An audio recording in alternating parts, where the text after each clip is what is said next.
Hello everyone, this is the first live stream session of Japanese cuisine and food culture human resource development program to explore chefs worldwide reaching growth in Japan. The lecturer for today's session is Mr. KIMIO NONAGA, the third owner chef of Nihonbashi Yukari, the long-established Japanese restaurant. Over to you, Mr. NONAGA. ではよろしくお願いいたします。はい、はい、皆さんこんにちは。日本橋ゆかり3代目野永公夫です。今日はですね、日本料理の基本、まず第1弾ですね。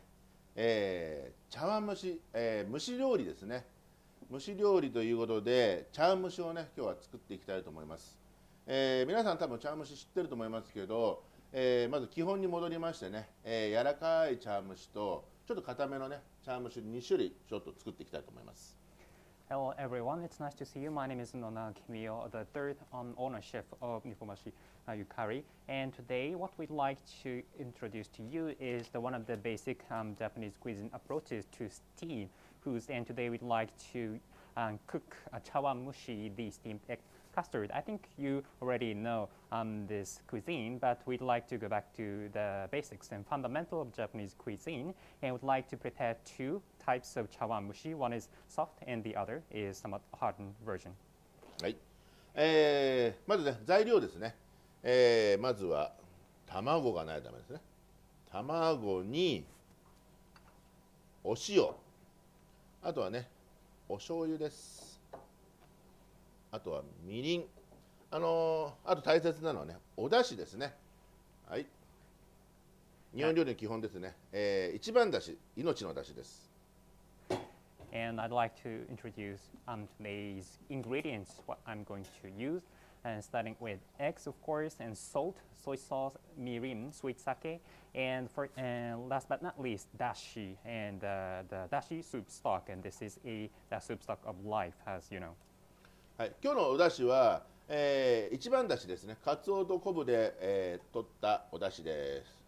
And today's dashi stock is ichiban dashi that is made with bonito and dried kelp, katsuo and kombu.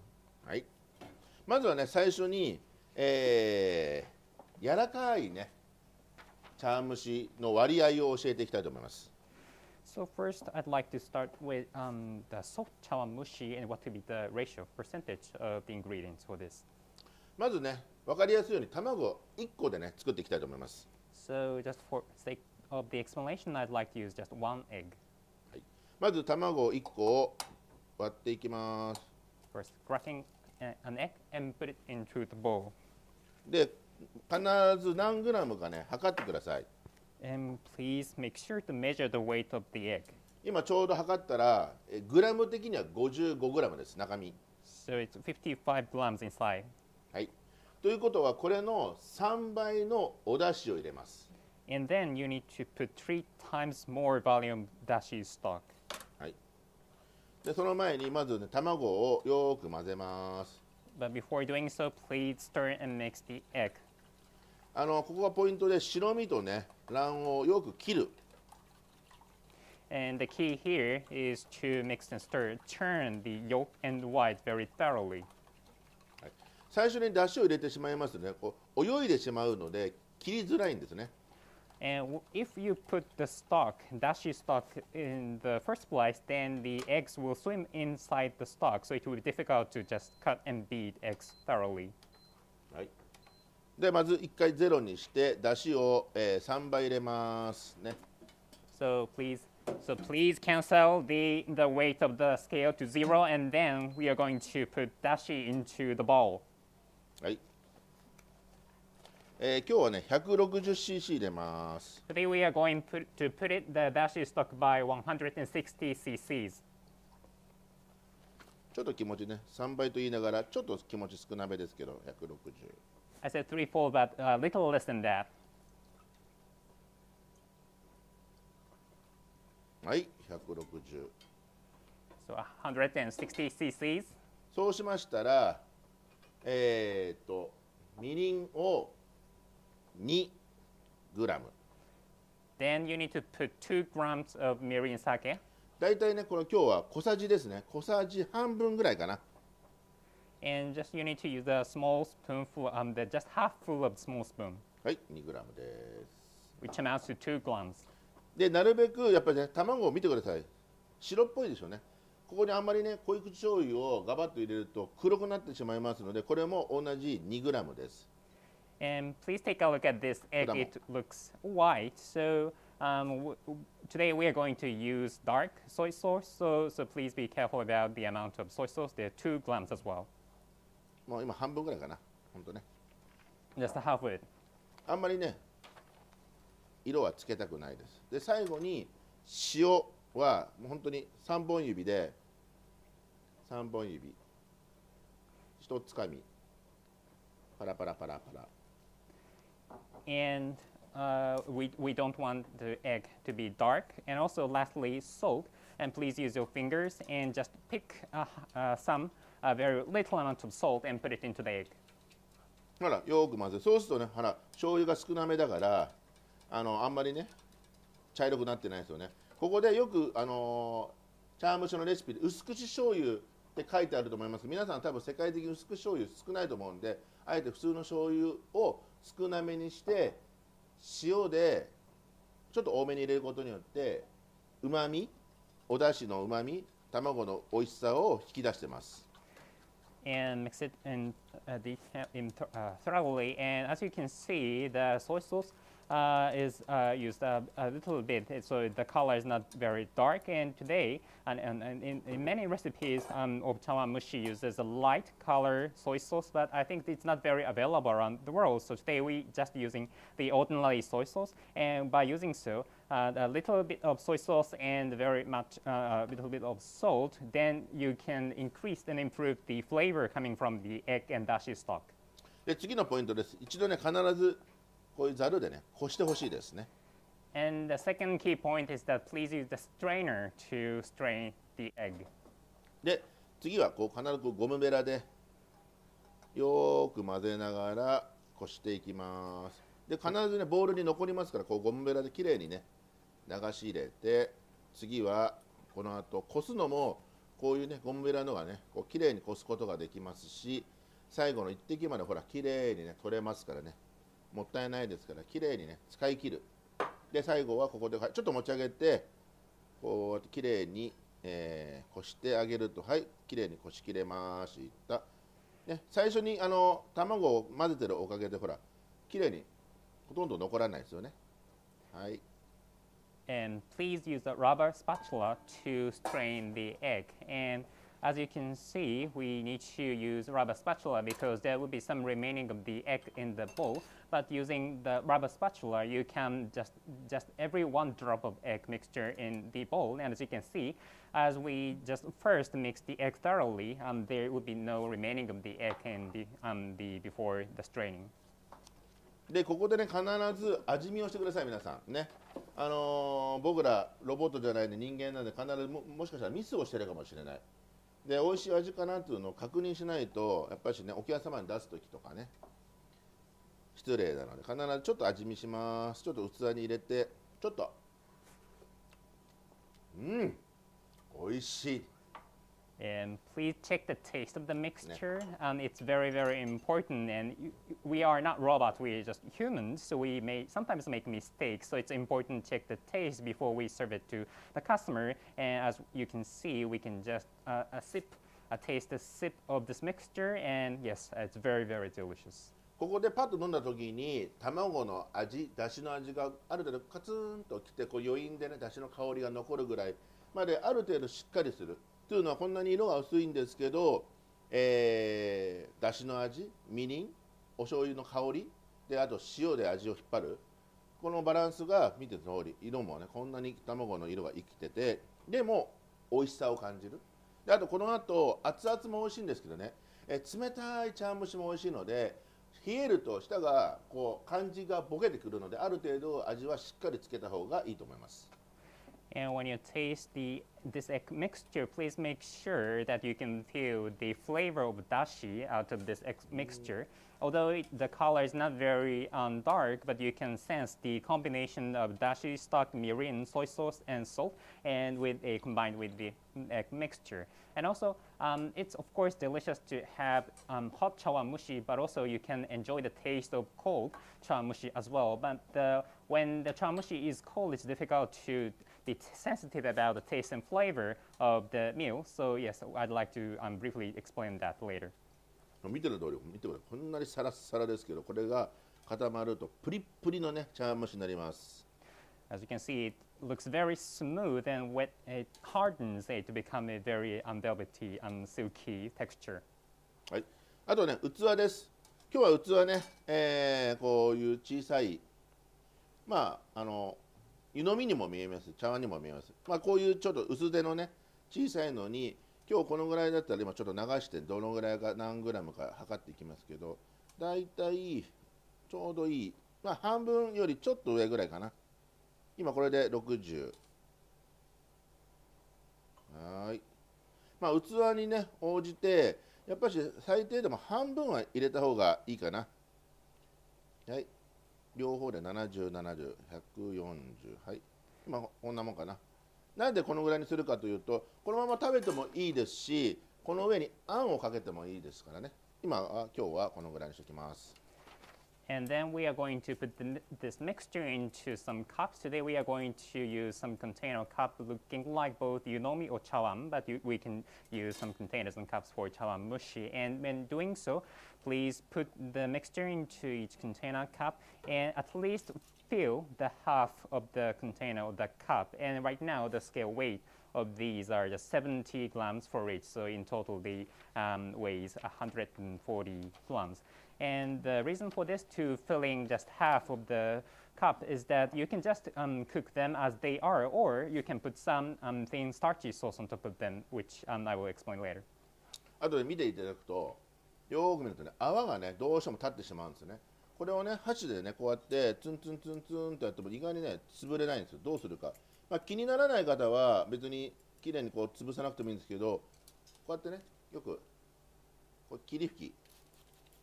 水入ってますけど、これで、ね、やると反応して泡が消えます。で、泡を消してからね、こうラップをしていただく。今柔らかいの作ってますよ。はい。ね。はい。でこれで準備 OK です。ちょっとラップが大きかったので、ちょっと横に巻いていきます。And please take a look at these mixtures, and you can see some bubbles on the surface of the mixture. Then, even if you use chopsticks to try to break the bubble, it won't go away actually. So what should we do? In this case, we need to use some water spray. Just spraying water on top of the surface, they will eliminate all the bubbles on the surface. And after that, please use plastic wraps and to cover the container, and we are now making the soft chawanmushis, and now it's ready. 今は柔らかいね、茶碗蒸しを器に入れてラップした準備ですね。次はね硬いの作っていきます。はい。また同じように卵1個入れます。Now I'm ready for the soft ones, and then I will be making the hard ones. And first, as I done earlier, we'll be cracking the egg. ちょっと卵殻が入ってしまいましたけど、後でこしますから大丈夫です。Some shells are inside actually, but I'm going to strain the egg later. 必ずここでよく切ってください。So please beat the egg mixture and churn it thoroughly. 卵白をね断ち切る。You need to cut the egg white here. はい。はい、そうしましたら次はね、出汁が少ないですよね。同割りなんで、はい、また同じです。卵1個、だいたい今日も測りました 55g なんで、ということは同じグラムの 55g のだしを入れます。はい、1回ゼロにしました。はい。そうしたら55のだしを入れていきます。And then we are going to put dashi stock into here, and this one, the hard chawanmushi, is made with the equal ratio between egg and the dashi stock. So here, and as I scaled earlier, the one egg weighs 55 grams or so. So we need to put in the same amount of dashi stock into this. So 51 to 51. Excuse me, 55 to 55. さっきよりもだしがね3分の1同割りなんで、ということは調味料も減らさないといけないですね。2グラムだったのを1にしないとダメですね。本当にちょっとです。これ小さじのね、はい、1グラム。で、みりんも1です。で、塩も同じように3本の指で1つかみして、パラパラパラパラ。で、混ぜる。And the amount of dashi stock used for this one is smaller, so we need to adjust the amount of seasonings as well. So we are going to reduce the volume for this chawanmushi from 2 grams to 1 gram. That would be the case with the other ingredients. The soy sauce, we need to use the kosaji small spoonful of soy sauce and 1 gram mirin, and just put a little bit of salt into the mixture with using your 3 fingers. そうしたら同じように一度こします。ね、さっき卵の殻がちょっと入ってましたし、ね、はい。And then strain the egg. As I mentioned earlier, there are some egg shells, so we need to strain the eggs using strainer. はい、きれいにこしてあげます。そしたらね、お客さんの口にね入らずにきれいな滑らかな茶蒸し。次は硬いですよ。はい。And then you don't have to serve any unnecessary eggshells to your customer. So we've just strained the egg, and this is for the harder chawanmushi. ほら、なんとなく違いますね。なぜか卵のね、こっちが3倍、こっちが2倍。ね。卵を3倍で薄めた、卵に1に対してだしを3倍。こっちは同割りです。卵1個にだし同じ量の液体が入ってるんで、卵の濃さが違いますね。色合いも全然違うと思います。はい。And you can tell the difference. You can actually tell the difference between the milk extures for soft chawanmushi and hard chawanmushi. And for soft chawanmushi, I think the ratio between the egg and dashi is 1 to 3. But on the other hand, for the hard chawanmushi, the ratio is just 1 to 1, the same. So you can tell the difference in the color and of the mixtures. 今ね、質問があったんですけど、1グラムってどのぐらいかって、これちょうどね、小さじ1、そうです。これ小さじ1ってこれ5グラム、だいたいね、5ミリですね。これだいたいこれの5分の1が1グラムです。はい。So, 同割りです。I think we received that question here. So whether the 1 cc equals 1 milliliters, and actually the same one. So here we are showing the kosaji spoon, and that weighs the 5 grams, and actually the same as 5 milliliters. So that is the same. 1/5 of that equals 1 cc. 1cc、1が1ミリリットル同じです。はい。So just the same. 1 cc and 1 milliliter is the same. はい。ね、同じぐらいの量を入れて、同じようにこれラップします。で、次ね、ちょっと硬いんでね、違う方向をします。器に流さないで、ちょっと形が成形できるので、例えばね、こういう器にラップをちょっとね、はい。大きめにたるまさせて入れていきます。And now, filling the mixture into the cup, and you need to use the plastic wrap to cover it. 器をちょっと沈めさせて、ここにね、先ほどの硬い方のね、液を入れます。And this one is actually hard chawanmushi, so you can adjust and modify the form of the chawanmushi like this using this plastic wrap.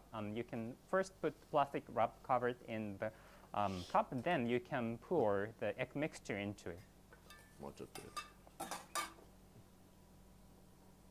はい、これでこうまとめて丸くしてくるくるくるくるくるってね、そうすると丸いね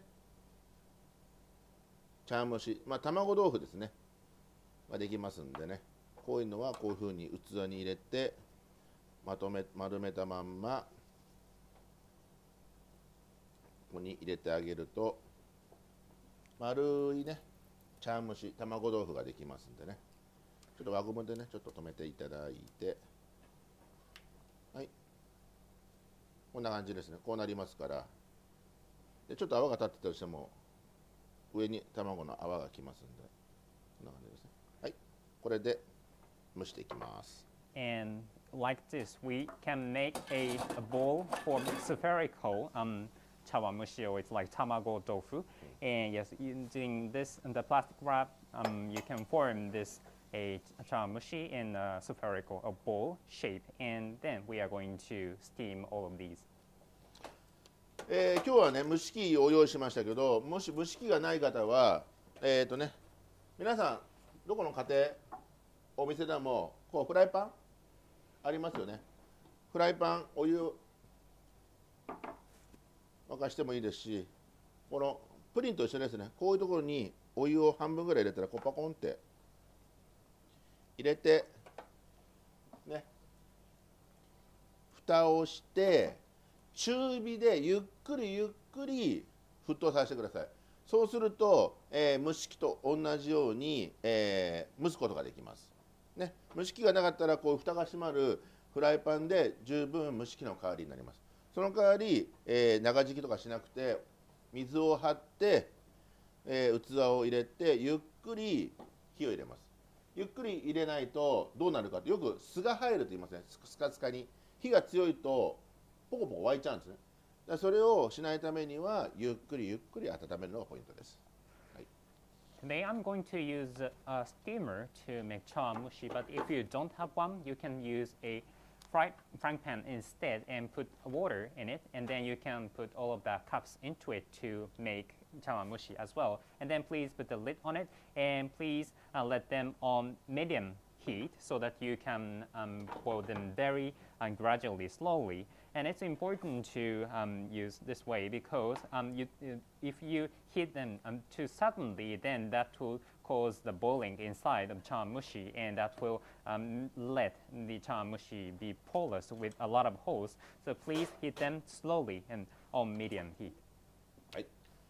じゃあ今日は蒸し器用意したので、せっかくなんでね、蒸し器、はい、沸いてます。いきますよ。わ、おい、もうね、蒸気が上がってます。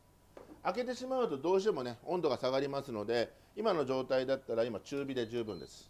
そうしたら先ほどのね、器を並べていきます。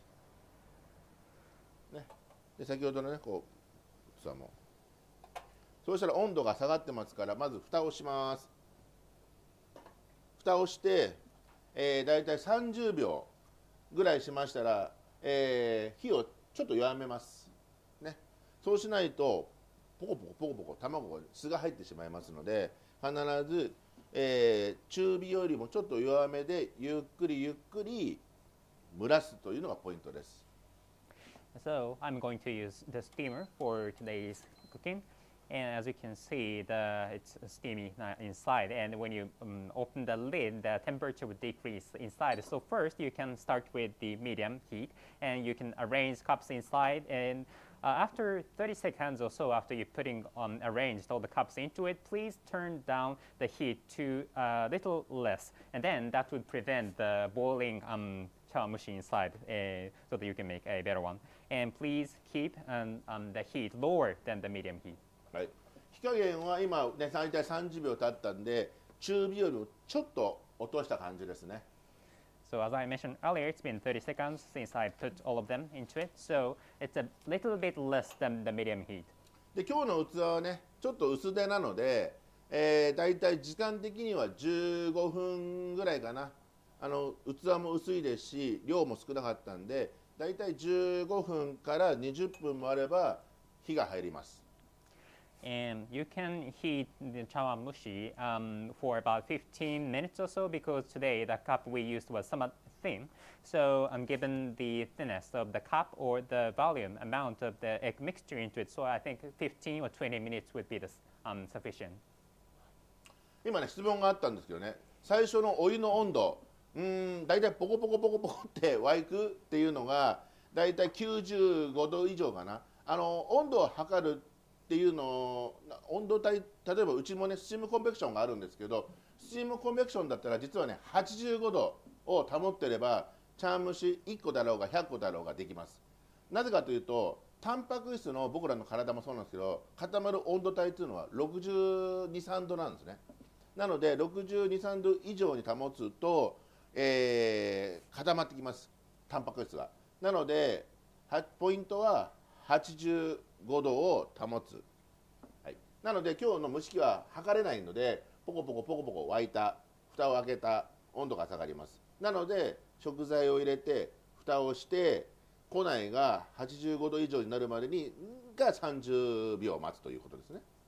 あとはそれを超えないために中火よりもちょっと弱いところでゆっくりゆっくりその85度ぐらいのいい温度帯を保って今20分ぐらい待ってます。はい、Yes, thank you for your question. So your question was about what is the temperature of the boiling water.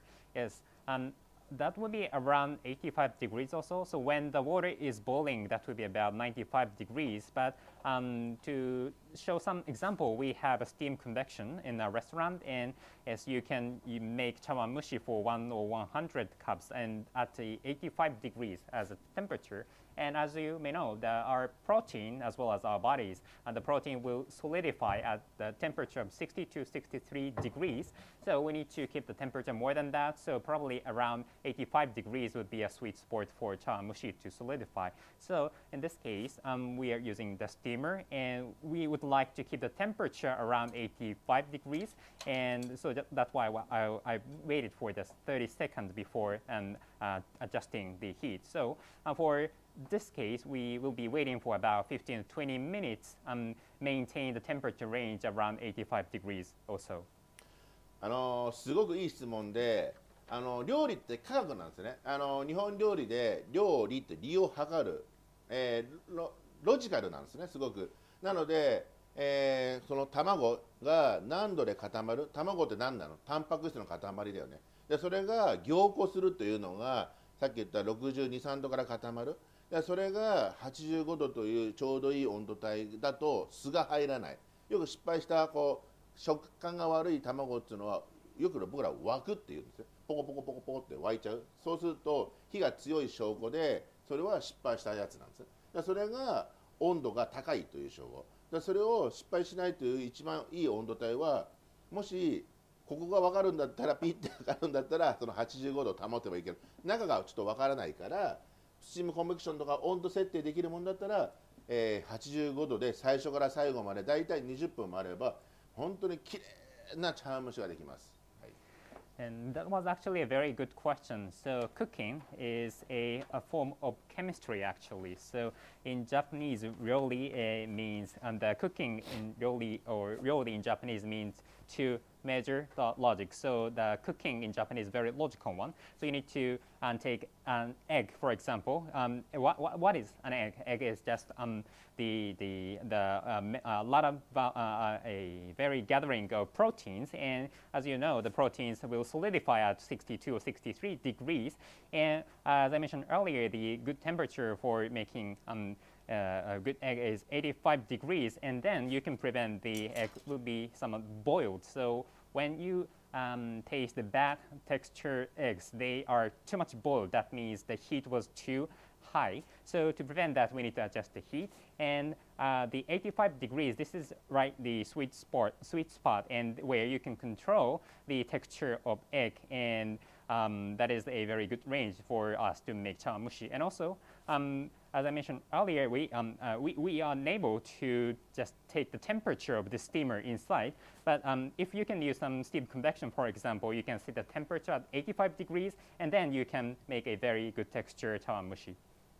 今日ね分かりやすく言うと今日は、僕ら和食なんで卵にお出汁を入れて茶碗蒸しですけどこれが例えばね卵に、牛乳に砂糖を入れたらどうなる？プリンになるんですね。一緒です。だからそれが、よく皆さんが知ってるプリンは卵1個に同割りの生クリームまたは牛乳を入れて砂糖を入れて蒸し上げるか焼き上げるとプリンになるんですね。だから、液体が出汁なのか牛乳かによって、甘いかしょっぱいかの違いで割合を頭で理解していると何の料理でもすごく応用が効きます。And related to that, today we are making chawanmushi using eggs and dashi stock. But when you use milk and sugar instead, then what can you make? That is pudding. You can make pudding just changing the ingredient in addition to eggs. So in the case of puddings, you can use an egg and cream and sugar, and by doing so, you can just make a good egg. But you can utilize what you've learned for chawanmushi for making puddings as well. So it's just the liquid used for the chawanmushi or puddings are just different in that we are just going to use dashi stock or milk and sugar. So the ratio and temperature range, what we've learned through this making this recipe is applicable for other egg using meals as well. あと今日気がつきました。今日の茶蒸し何も中身入ってないです。プレーンですね。なぜかというと今日いろんなね皆さん国の方が見てるんで。何を入れても決まりはないので、もしね入れるんだったらということで僕のおすすめを今日用意しました。9種類。And today, actually, the chawanmushi I made was very plain, no additional ingredients inside. But actually, you can put anything inside chawanmushi. And here, to give you some idea, I'd like to show my recommendation for chawanmushi ingredients. 今ね面白い質問がありました。もう一回挙げてもらっていいですか。茶碗蒸しの歴史ってあるの？昔と今の違い、僕なりの意見を言っていいですかね。昔からあります茶碗蒸しという、ね、こう卵とお出汁を割る料理。でも昔の人ってすごく、経験的にね、例えば卵1個がだいたい何グラムで、それでお玉1杯がだいたい180だから3倍で。柔らかい茶碗蒸しができると。であとはこう火加減で、ね、さっきも言った失敗すると酢が入るというのもそうなんですけど、昔からあるんですけどそれを昔の人は経験でなんとなく分かるんですけど今の、料理人はこうレシピ管理されてるんですね。なぜどういうふうに何と組み合わせてどういう温度帯でどういう作業で作るかっていうのを科学的に経験じゃなくて、計算的に、教えるようになってますね。でそれが硬いのが好きなのか柔らかいのが好きなのかは時代の流れで例えば羊羹一つにしても昔の羊羹は硬かったけど今の羊羹は柔らかいよねとか例えば豆腐一つにしても硬い豆腐が今柔らかいよねっていうのと一緒で茶碗蒸し一つにしても昔は硬かったかもしれないけど今は柔らかいのがブームだよね。トロトロな滑らかプリンと一緒で滑らかな今飲む茶碗蒸しっていうのもありますけどそういうのは時代の流れで、柔らかい硬いっていうのは割合でいくらでもできます。はい。Yes, and I have received a very interesting question. What is the history of chawanmushi and whether there are any difference between the current and old chawanmushi? And I'd like to share my opinion, but yes, there is some difference in the chawanmushi that is in now or in the old times. So people in the past made the chawanmushi based on their experience actually, so they instinctively know what would be the gram, the volume, weight of one egg, and they can tell how much dashi stock they need to put into it. They knew that they need to put about 180 grams of dashi stock into the mixture, and also they knew that what would be the appropriate temperature range for making chawanmushi. So people in the past knew what to do based on their experience, but I think that's been changing. We are now managing our recipes, and we have recipes to manage our meals, and we know what would be the best temperature to make chawanmushi and what would be the best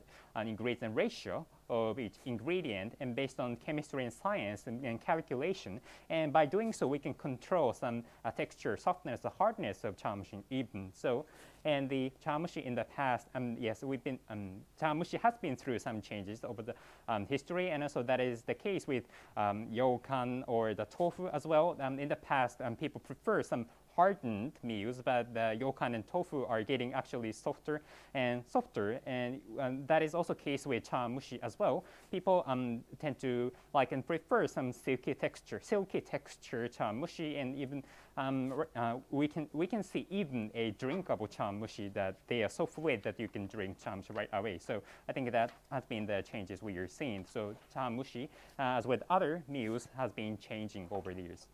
はい。今日ね、簡単に僕のおすすめの、具を用意しましたけど一つのポイントがあります。一つも生がないんですね。必ず加熱したものを入れるべきだと思います。And so I'd like to explain what would be recommended ingredients for chawanmushi. And the key here is that whatever you put into it, they need to be heated and they need to be cooked and prepared beforehand. They should not be raw. あとポイントがありますね。先ほども言いましたけど、せっかく柔らかい茶碗蒸しにゴロゴロっていう具が入るよりも、例えば今日のこのね、ささみ一つにしても、もう火が入ってますから、こう縦にこうほら裂けますよね。ある程度こう食べやすいように小さく裂いたものを入れた方が、どうしてもね、沈殿下の方にね沈んでしまいますから、ある程度こう裂いたものをソフトな食感の方が、ね、皆さんイメージができると思います。食べた時に口の中でとろっとしたまるでこうスープのような柔らかい茶碗蒸しにゴロゴロよりもこう食べやすいソフトな食感の方がいいと思って、例えばこう鶏のね、今日もささみも蒸してある蒸したもの裂くとか、うなぎも刻んでるとか、例えば今日はこれカニのねかまぼこですけど、こういうふうにちょっとある程度裂いてあげるとか、食べやすいようにこういう切り揃えるとか、こういうのが僕らの日本料理の気遣いですねにつながると思います。はい。And another key here is that you need to consider what to be the best texture for the ingredients to be used. For example, when we are preparing a soft chawanmushi, you should not put some hard and very big and the very large ingredient inside, because that would maybe that would be not bad. That would be bad for your for people to eat the chawanmushi. They cannot enjoy the texture of chawanmushi. So as you can see here, I prepared some chicken tenders, and this is very soft. You can just cut it into the bite-sized piece. And also, when you put large ingredients inside the mixture, they will tend to go down. So I think you need to keep the sizes of the ingredients in mind as well. So other examples would be some eels, the boiled eels, they are cut so that they can be softened in your mouth. And also we prepare some stewed crab meat or kanikama in Japanese. So they are very soft, and they are very good in combination with soft chawanmushi. So you need to keep in mind that you need to achieve the best texture by combining all of these ingredients. 今日の牡蠣とかエビは、軽く塩を振って日本酒をかけて蒸してありますね。冷ましたものがあります。And here you can see oysters and shrimps as well. They are salted, and we put some Japanese sake on top of them and then steamed, and the scallops as well.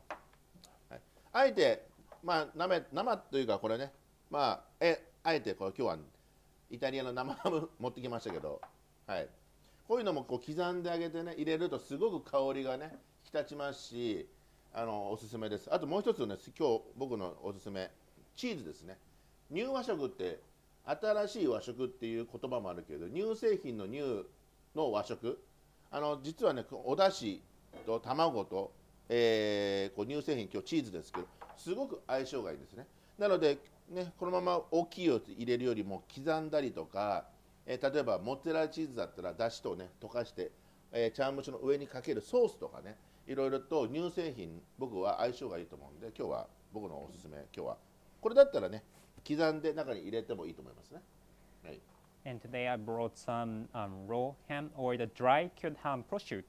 Just these they're very convenient because when you cut them and put it into chawanmushi, that will give a very good flavor for chawanmushi. And also, as you can see, we have cheese here, and based on the concept new washoku, or the new means in the new, of course, in the literal sense, as well as dairy in Japanese as well. So by combining dashi stock and eggs and the dairy products or the cheese, then they go well with each other very much. So you can combine these when you can cut cheese into some small pieces and combine, or you can use mozzarella cheese to combine them into the dashi stock or sauce as well, and that would create a very good flavor for chawanmushi as well.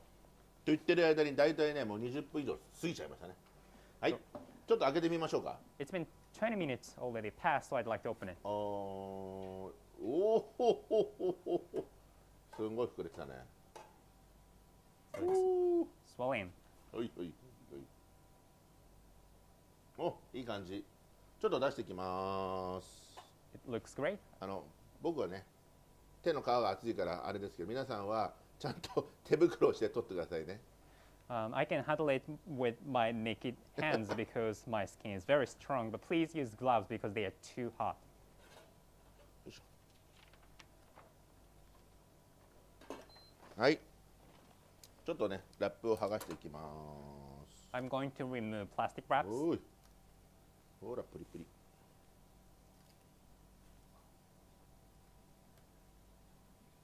よいしょ。はい、硬いのと柔らかいののね、見た目今揺らせばわかります。はい、これ柔らかいの。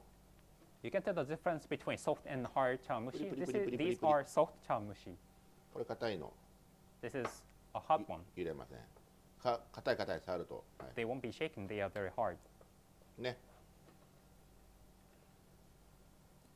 ここの中に初めに好きなね食材を刻んで入れて食べた時にすごく食感が滑らかに感じてすごく美味しく感じると思います。はい、And you can put any ingredients into it. Then you can taste the chawanmushi texture, very soft and smooth and silky. 例えばねこれでこういう風にしてはい完成ですって感じですね。こういう風に器をして蓋をしてスプーンを添えたらはい完成。 Then it's done. You can put lid and spoon, and it can be served. ね、あと僕らこう例えばこういう葉っぱがねあるんでこうちょっと器の蓋の代わりにこう置いてあげるとか。Or Japanese chefs can use leaves instead of this lid. はい完成です。これですね。 Here you can see. はい、あとねこうやって僕らも松葉も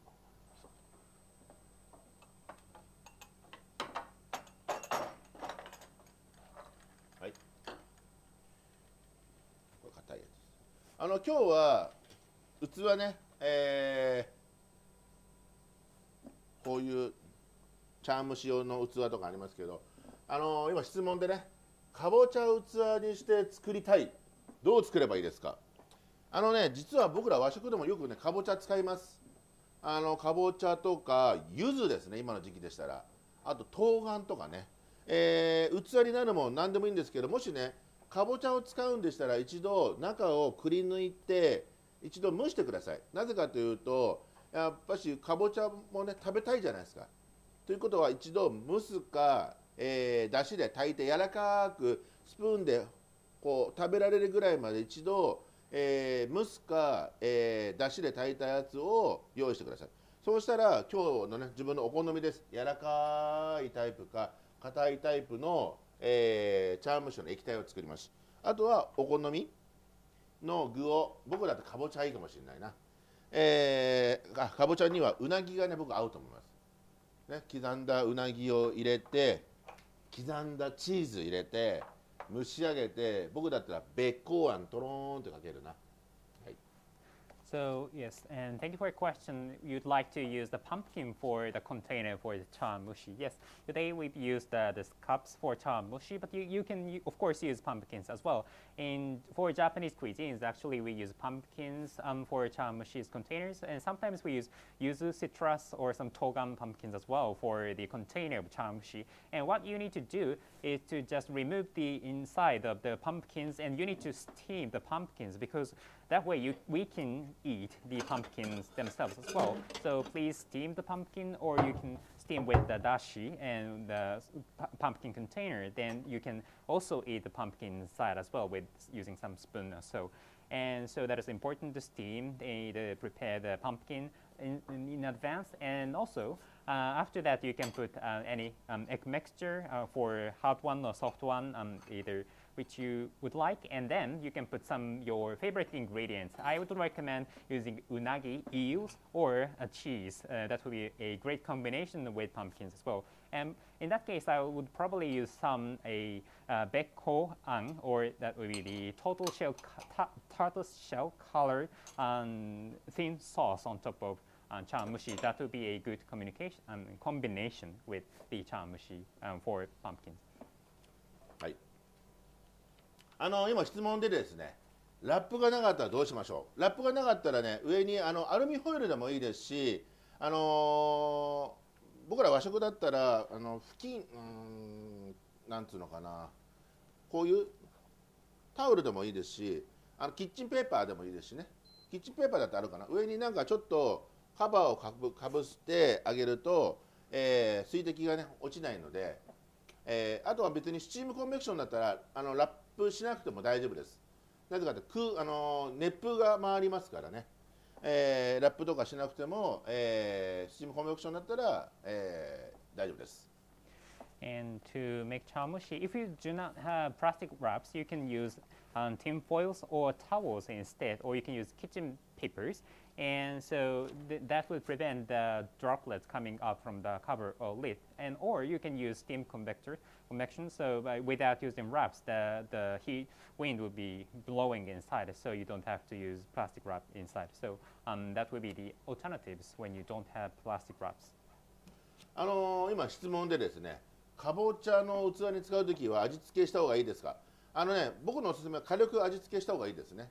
でもかぼちゃ、日本のかぼちゃすごく甘いんで味付けしなくても、僕ら直炊きって言って今日の一番だしですね。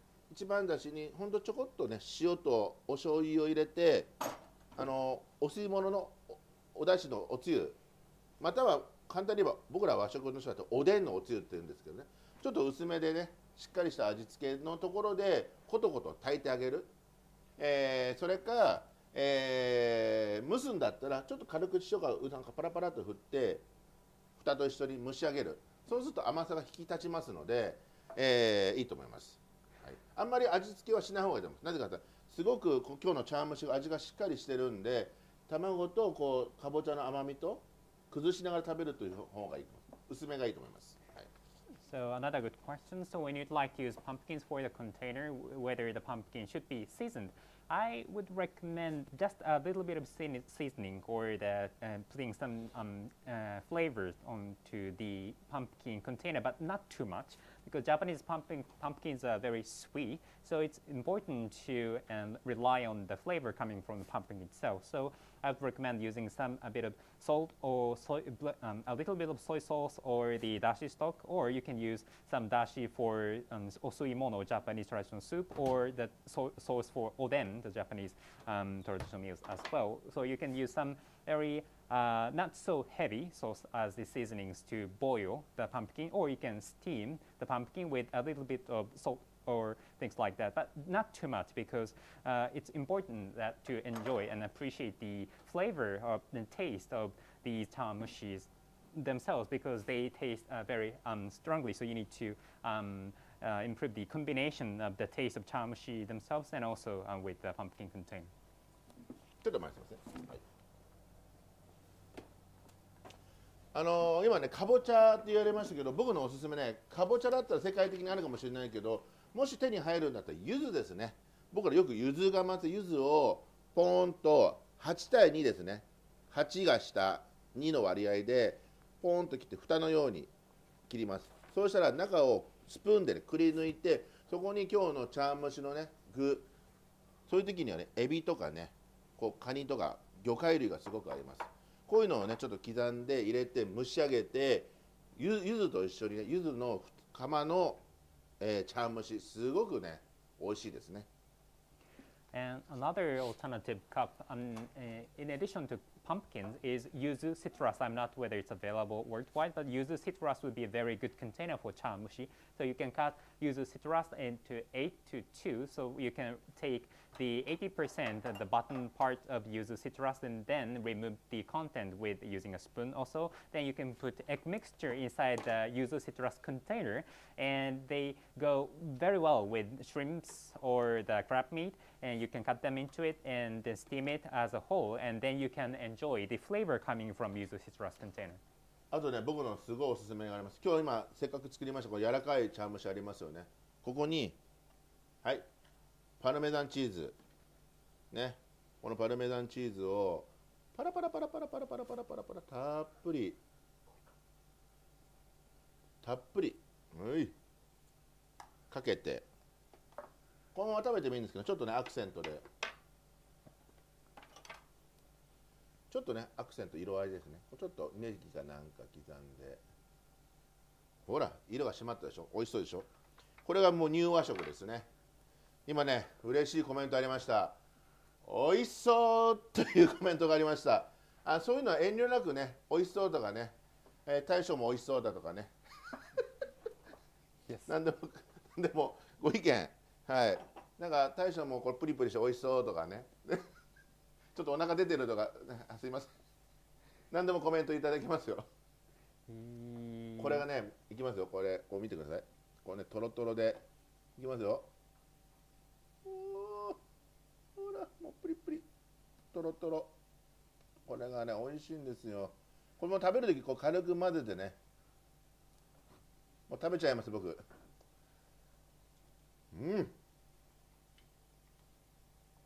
この粉チーズが合うね。これ本当にニュー和食、すみません、一応和食の内容で出てるんですけど、この粉チーズが合うんですよ。これ多分ね世界共通でこれ食べたら皆さん具いらない。このトロトロの茶碗蒸しにこのチーズが止まんないほら。Yes, they so it's very go well with actually cheese powder. So you can put all the cheese powders on top of that. You can use some negi on top of the surface, and then this is a perfect example of new washoku, new Japanese cuisine. And yes, I received a very encouraging comment. You said it looks very delicious, and thank you very much for a comment. And yeah, I would very much appreciate such comments. And you can say anything to me, and maybe I look like delicious as well with a lot of meat, and I may look delicious as well. But jokes aside, yes, this is very tasty and delicious. It goes very well with powdered cheese, and it's a very great combination between powdered cheese and cheese powder and chawanmushi. These are very great combination. もうねこうやって追いチーズがね、追いチーズしてまた食べちゃう、本当に。You can just add cheese powder on top of that, and yes, you can enjoy the flavor. 食べるのこのぐらいにしておきます。今ね、ご質問がありました。柚子ね、手に入りませんとか高いです。そうです。今アドバイスで、日本には柚子ありますけど、例えばね、アジアの方とかでしたら、ライムとかね、僕おすすめですね。ライム。ライムもポンと切って、別にレモンでもいいですよ。だからこういう柑橘系、別にオレンジでも言います。その代わりオレンジとかライムとかは皮食べられないと思うんで、器としてその代わり香りがねすごくいいんで、僕はいいと思います。だからちょっとねこう転がらないようにちょっと下切ってくり抜いて、そこに今日の卵液流して、多分合うと思いますよ。今日こういう魚介系がすごく。それで茶碗蒸し、卵液蒸したらすごくライムのすがすがしい香りが移って多分美味しいと思う。でもしかして蒸したら食べられるかもしれないけど、僕はこの青い今ライムのこの茶碗蒸し、頭の中で多分うまいだろうなっていう、なんとなく感じますね。だからレモンでもいいですし、ライムでもいいと思いますし、オレンジでもいいし、もうリンゴでもいいんじゃないですか。もうリンゴくり抜いちゃってそれだったらちょっと、デザート系のが合うかもしれませんけどね。器にするのは別にかぼちゃだろうが、さっきもね冬瓜と言いましたけど、青瓜ですね。やっぱ中華だったらこう、ね、冬瓜とかでっかいのありますけど、日本にはこう小さい冬瓜とかありますから、よくくり抜いて茶碗蒸しにもしますね。And thank you for a comment. You said that yuzu citrus is expensive in your country. Yes, it's understandable. So I'd like to suggest using some other citrus fruits. So that would include lime or lemon or even orange. You can use these citrus fruits as the containers. I think you can, and they are not edible. The peels are not edible. So you can just use them as a container so that you can add some sweet scent and flavor into chawanmushi. And also, you can just keep the bottom part of the fruit so that they can stand still as a container. And I believe they would go very well with seafood. And yes, I think that they can add probably the lime scent, for example, would add very fresh flavor to the egg mixture.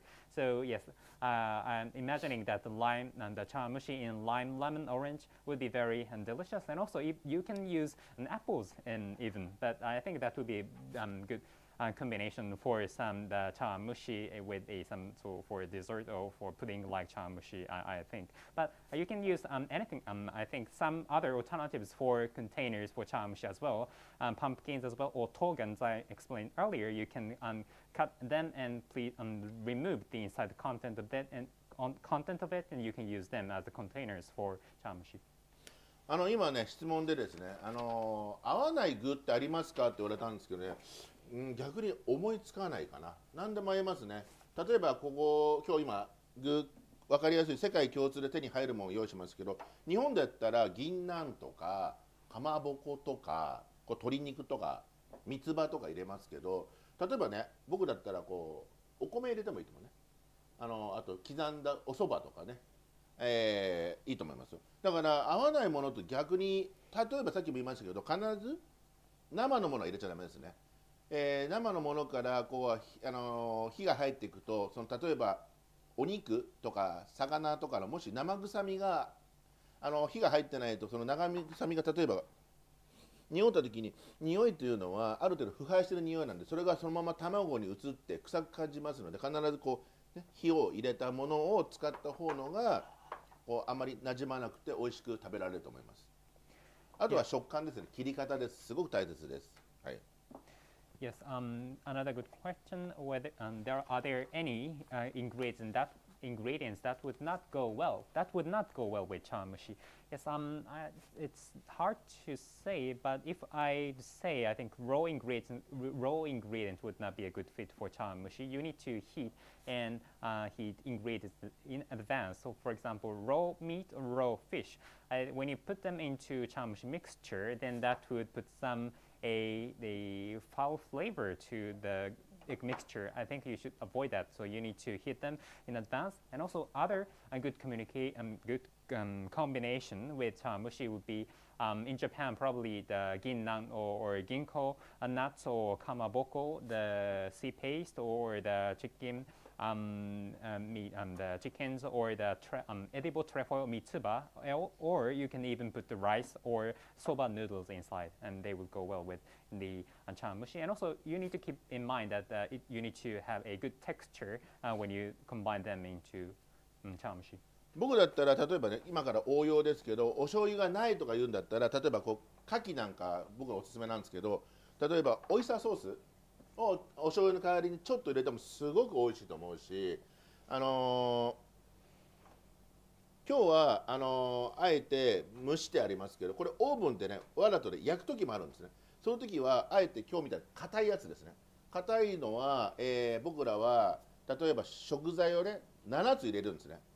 宝尽くしといって、僕ら和食はね、割り切れるの縁起悪いということで7、5、3の割合でだいたい7種類とか3種類とか5種類とか入れるんですけど、ね、宝尽くしって大体ね7種類っていうね縁起がいいことで7種類の食材を入れて食べる楽しみだから焼き茶碗蒸しっていうのよくやりますね。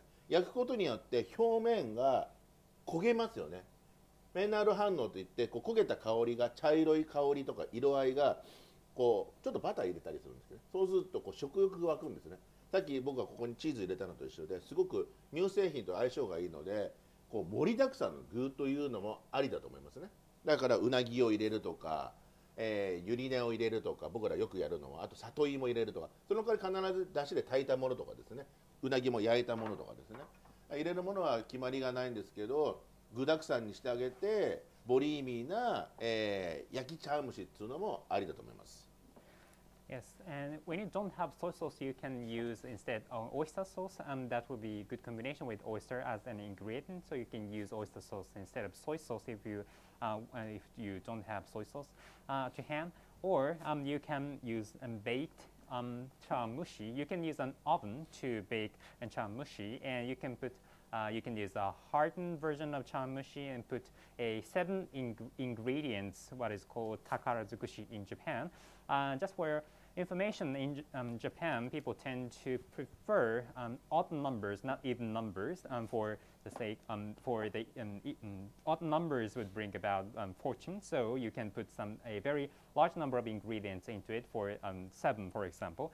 And by baking chawanmushi, the chemical phenomenon called pen reaction would make the chawanmushi more delicious, and you can put some butter inside, and that would be very appetizing for people to eat chawanmushi. And on top of that, in addition to that, you can add any additional ingredients, for example, eel or urine or sato ima potatoes, and they should not be raw, but they need to be prepared in advance. But you can combine these ingredients to bake chawanmushi with a large number of ingredients. That would be delicious as well. あと今日さりげなくね、僕ら一番だしと言いますけど、だしをね、今日卵1個に3倍、だいたいね 160cc だったりとか、同割りだったら55のだしを引くの大変ですよね。だったら、美味しいお水にね、ちょっと顆粒だしかなんか入れてね、即席にね、美味しいだしを作っていただいてもいいですし、鶏ガラスープでもいいと思います。なぜかというと、水じゃやっぱり水臭いんですね。なぜだしを入れるかっていうのがポイントであって、それが命の僕らのカツオと昆布の出汁なのか、鶏ガラスープだろうかっていうのは、出汁が入っていることによってうまみの相乗効果ですごく相性が良くて美味しく感じるので、そのポイントだけ出汁を入れるというのを、時間とね、お金と余裕がある方は一生懸命引いていただいてストックしてもいいんですけど、やっぱり傷んだりしますので、ちょっとしたね、少ないお出汁でしたら、水にね、顆粒出汁だろうが、便利な液体がとかね、粉とかありますから、そういうのを使ってお出汁を使って割合を覚えてもらう。柔らかいのは卵1個に3倍のお出汁、硬いのだったら卵1個と同割りの、出汁を入れることによって硬い茶碗蒸しができますのでね、そのポイントをね踏まえれば、いろんなね応用が効いて、そのお国の、皆さんが好きな食材を入れていただいておもてなしができると思いますのでね、その基本だけをね、僕は今日1回目で蒸し料理という料理をやらせてもらいましたけど、これからね、例えば切るとか煮るとか揚げるとか、いろんなね日本料理の基本が、出てくると思いますので、そういうポイントを踏まえてどんどん遠慮なくね、質問をいただければいいと思いますね。こういうチャンスなかなかないと思いますのでね、どんどんこういう機会がありましたら世界に発信していきたいと思いますのでね、遠慮なく、ご質問いただければいいと思います。と言ってる間に何か来ましたかな。うどんを入れの茶碗蒸しを作るとき、あんかけいいんじゃないですかね。その前にちょっとなんかね、はい。So, and talking about dashi stock, and when you don't have much time or money, you can use just instant dashi stock and combined with water, or you can use the chicken-based dashi stock as well. What is important is that, in addition to just water, you need to add some dashi stock, because it's important. Just relying on water would just send off the flavor coming from water. So you need to combine the water with dashi stock, and you can use the katsuo or kombu based bonito and dried kelp based dashi, or chicken based dashi stock as well. By combining these dashi with the chawanmushi, that would create the synergy, a very excellent and delicious taste and flavor. And so please take the money, time into consideration. If you have time, please make dashi stock by yourself. But if you don't have time, you can just use the instant the pre-prepared dashi stocks as well. That would work perfectly fine. What is important is to keep the basics in mind. So when you'd like to make soft chawanmushi, the ratio between an egg and dashi stock is 1:3. When you'd like to make the hard one, the ratio between the egg and the dashi stock is just 1:1. So this is the basics, the principle for chawanmushi, and you can put anything you'd like, any favorite ingredients into chawanmushi, and that would be very useful for meal or cuisine to show your omotenashi or hospitality. And today, as I've explained about the basic a basic way of preparing Japanese cuisine, the steaming the meal. And in addition to that, you will be learning on cutting and boiling and deep frying meals. And yes, this is a very rare opportunity for you as well. So I think please feel free to ask us any questions, and would appreciate a proactive discussion and participation. In this manner, I would very much like to send out and spread the attractive points of Japanese cuisine going forward. 今ね、ご質問でですね、うどんとかそばとか入れた茶碗蒸しを作る時の上にかけるあんですね。あんの割合。お好みですけど、だいたい11:1かな。で割合で分かる人いるかな、大丈夫かな。だしが10に、お醤油とみりんが11ですね。そこに、水溶き片栗粉とか、僕ら和食はくずとかね、コーンスターチでもいいですけど、ちょっととろみをつけて、熱々のところにかけてもいいですし、冷たくね、冷やした茶碗蒸しの上にかけても、僕らべっこ色がべっこ色だからべっこあんって言いますけど、醤油がかった色はべっこあん、とろーっとね、生姜をね隠し味に入れてもすごく美味しいですね。冷たくても温かくても。ちょっとワンポイントでそういう香り、おろし生姜を、最後にあんをかけた後に2、3滴ちょんちょんとね生姜の汁を入れて軽く混ぜて食べたらすごく美味しいですね。はい。Another good question. When you'd like to make chawanmushi with udon noodle inside, what would be the good composition for the thin starchy sauce on top of chawanmushi? And the answer is 10 to 1 to 1. The ratio is just between the 10 for dashi stock, 1 for soy sauce, and 1 for mirin, sweet sake. And you can use that. In Japan, we tend to use kuzu, or you can use cornstarch or to make starchy sauce, and on top of warm, hot or cold chawanmushi bit you'd like. And also we can make some tortoise shell colored the beko using soy sauce, and that would look nice. That would go well with chawanmushi as well. Or just a little bit of flavor, you can add ginger. They would go well with the warm or the hot or cold chawanmushi. So when you put them inside, that would be a very good chawanmushi to appreciate. 今ね質問がありました、器のスペースなんでそんなにスペース空いてんのって、僕ら日本料理ってやっぱりねバランスをね考えるんですね、その時に例えばちょっと違う器ですけど、ね、こういうのもそうですけどなみなみ入れないです。これもそうですけどなみなみ入れて食べると、例えばこのぐらいだと今日 70g ぐらいかな、これだと 60g かな、ここに例えばさっきもそうですけどこうねちょっとやっぱりトッピング、例えばこうやってパラパラっと振ってね、中に入れても後からでもいいですけどこうやってね、やっぱねいいバランスです。別に入れてもいいんですけど品がなくなっちゃうんですね。品です。バランスなんですね。なのでお好みですけど多分入れたら分かりますよ、このバランスが。あんまりなみなみ入れるとバランスが悪いんだなっていうのが気がつくと思います。なので僕らは、半分ぐらいしか入れてないですね。あとこうトッピングした時にだんだんこう上にね上がってくるからバランス見た時に半分ぐらいでちょうどいいんだなって、ほらなんか料理屋で出てくるような雰囲気になってきたでしょ。あと茶碗蒸し一つでお腹いっぱいにするんじゃなくて、僕らはフルコースの中の一品として茶碗蒸しが出てくるので、例えば今みたいに日本は寒い冬なんで一番最初にうちは必ず、こう茶碗蒸しが出てくるんですけど、温かいものでほっとしますよね。で暑いんでこういう茶卓とふくさがあって持ち上げてもこう包んでこう食べてもいいようにというちゃんとおもてなしをしてます。なのでこうしつらえあしらえとか全部セッティングには意味があるんですね。なので器もこうよく見ていくとね、日本漢字ですけどね、吉ですね、縁起がいいように、まだ、1月なんでお正月、春節もありますけど縁起がいいようにって吉、大吉じゃないですけどそういう器に演出もあります。はい。And another question, why we have so much space inside a container, so it's just half empty, and you are wondering why this is the case. And to answer your question, what is very important in Japanese cuisine is to strike the right balance for the Japanese cuisine. What I meant by that is that we will not top up or fill the container up to the top. And the reason is that we can put some additional toppings like cheese powders or additional ingredients on top of that. And when you do that, it's important to strike the right balance in terms of the appearance. And by doing so, it would just look nice than just filling up to the top of container. So you need to strike the right balance in terms of the appearance and how they look to the people who eat dishes. And chawanmushi is not something to fill up just by just one dish. It's just one dish in the entire full course for Japanese cuisine.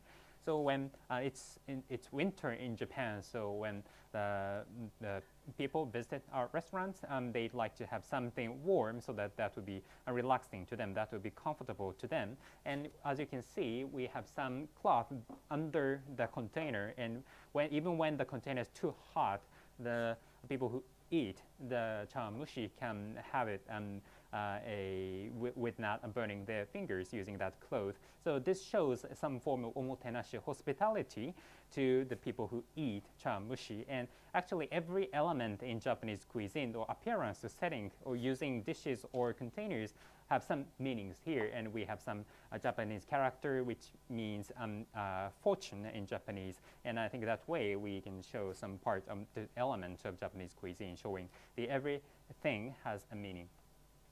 今質問でですね、あんが冷たくてもあったかくても同じレシピで大丈夫です。今日の茶碗蒸しもですね、もちろん出来たて茶碗蒸しだろうがあんだろうが熱々です。必ず常温まで冷えてから冷蔵庫で管理してくださいね。そうしないと熱々のものを入れたら冷蔵庫のものいかれてきますから、必ず冷たく常温になってから冷蔵庫で冷たく冷やしたものをあんをかけるとかね、そうした方がおすすめです。さっきも言いましたけど、生姜を入れることによって体すごくポカポカ温まりますしね、香りもいいですし、僕はおすすめです。あともう一つね、日本の食材でおすすめです。柚子胡椒とかありますから、ワンポイントで、辛みもあって香りの柚子の香りとね、ピリッとした、唐辛子の味がするので、隠し味で、柚子胡椒っていうのも生姜の以外にはおすすめのものがありますね。はい。Yes, thank you for your question. Whether we should have this, whether we can use the same recipe for the thin starch sauce on top of chawanmushi when chawanmushi is warm or cold. Yes, you can use the same recipe for making the thin starch sauce on top of chawanmushi, and you can use the same recipe.